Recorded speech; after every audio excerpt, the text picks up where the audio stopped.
Halo semuanya, kita kembali lagi di Lab Service kita. Hari ini kita akan berbicara tentang pentingnya dukungan komunitas di dalam pacaran. Kita langsung saja buka di Kisah Rasul 1, ayatnya yang ke-12 sampai yang ke-14. Saya bacakan ya. Rasul-rasul menanti-nanti. Maka kembalilah rasul-rasul itu ke Yerusalem dari bukit yang disebut Bukit Zaitun, yang hanya seperjalanan sahabat jauhnya dari Yerusalem. Setelah mereka tiba di kota, naiklah mereka ke ruang atas, tempat mereka menumpang.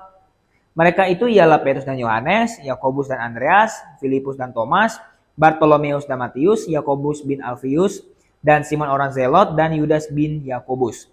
Mereka semua bertekun dengan sehati dalam doa bersama-sama dengan beberapa perempuan serta Maria, ibu Yesus, dan dengan saudara-saudara Yesus.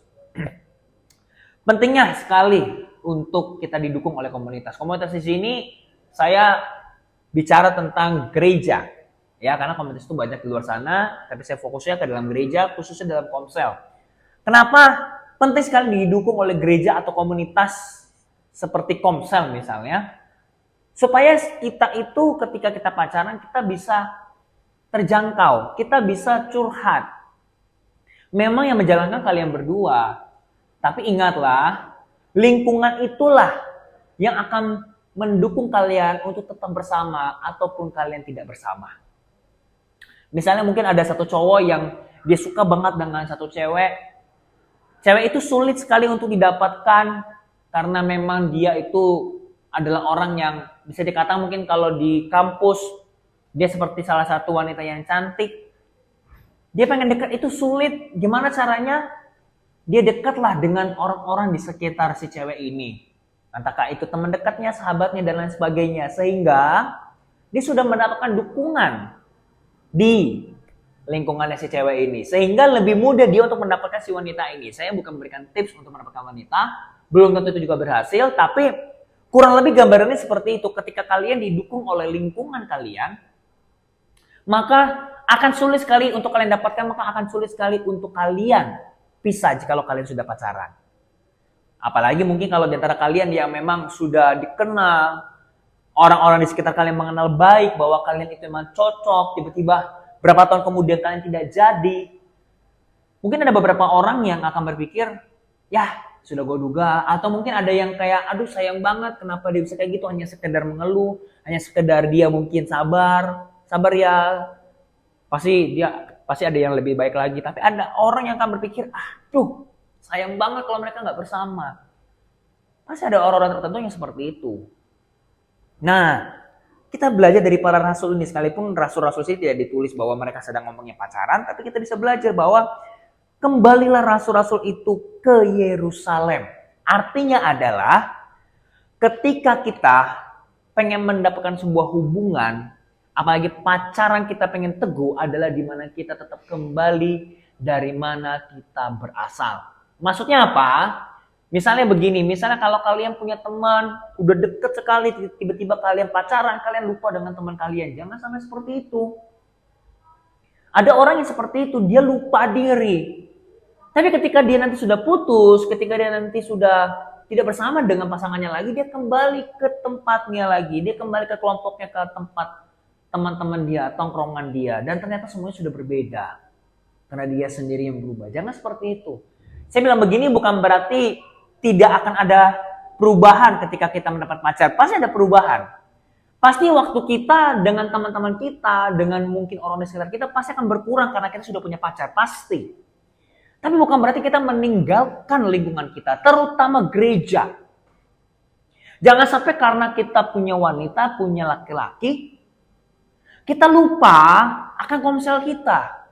Kita lupa akan komunitas kita yang mendukung kita. Kita lupa kalau dukungan mereka itu sangat penting sekali. Mungkin nggak langsung secara terlihat, tapi pasti ada orang tertentu yang karena lewat mereka lah kamu bisa bersama dengan orang yang kamu sayangi sekarang. Karena orang-orang di sekitarmu. Makanya rasul-rasul ini pun juga perintah dari Tuhan Yesus bahwa mereka tidak boleh kemana-mana, harus ke Yerusalem dulu sampai dicurahkanlah Roh Kudus. Rasul-rasul saja diajarkan sama Tuhan Yesus untuk kembali dulu ke Yerusalem. Kembali. Ketika kamu sudah punya pacar, tetaplah kamu kembali ke Tuhan.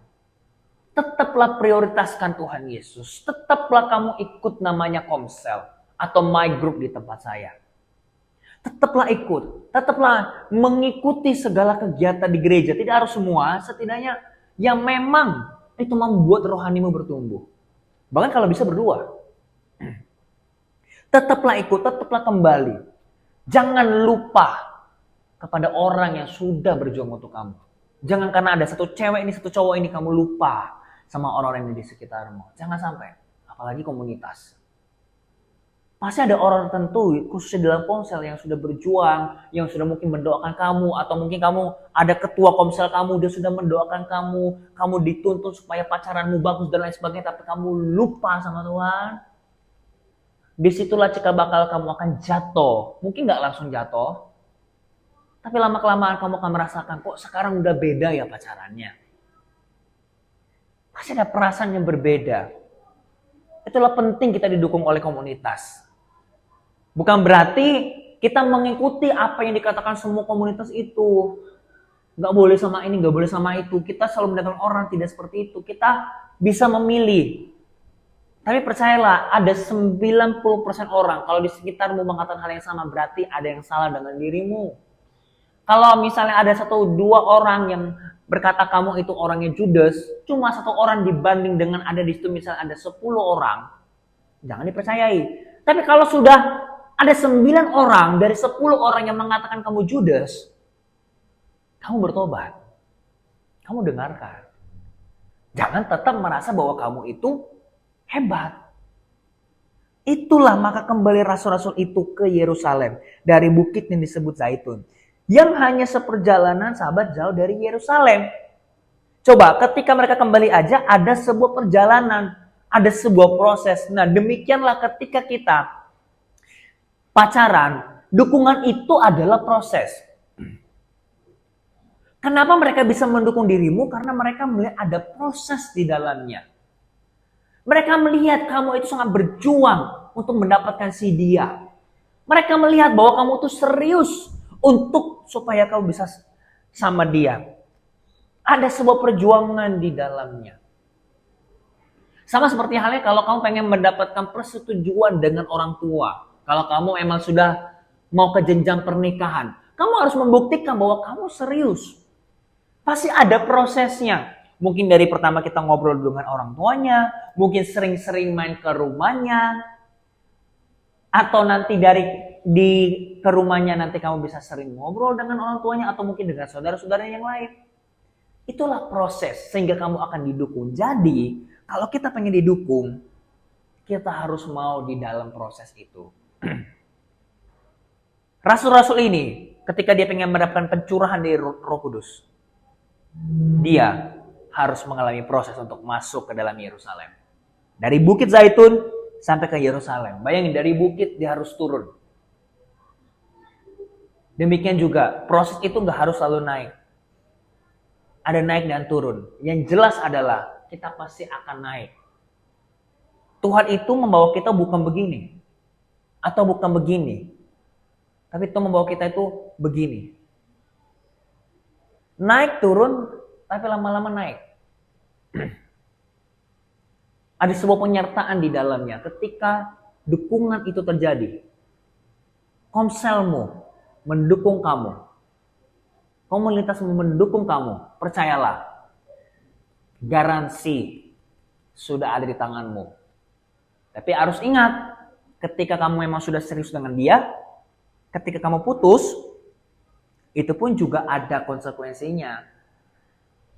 Mungkin kamu akan sulit dipercaya di sekitarmu karena kamu putus, atau mungkin karena itu kesalahanmu, atau mungkin kesalahan dari dia. Ya kalau memang itu kesalahan dari pasanganmu, ya udah. Misalnya dia yang mengajak putus duluan, tanpa kejelasan dan sebagainya, kamu tetap aman. Tapi kalau kamu yang mencari gara-gara, apalagi sudah didukung oleh komunitasmu, sulit lagi mendapat kepercayaan itu. Dan bersyukurnya di dalam gereja ada pemulihan. Nah itulah perbedaannya dukungan dari anak-anak Tuhan dari di dalam gereja dengan yang di luar gereja. Saya nggak tahu kalau di luar gereja seperti apa, saya nggak menjudge. Yang saya tahu di dalam gereja pasti ada pemulihan, pasti ada orang-orang tertentu yang akan membantu kamu supaya terus dipulihkan ketika kamu disakiti.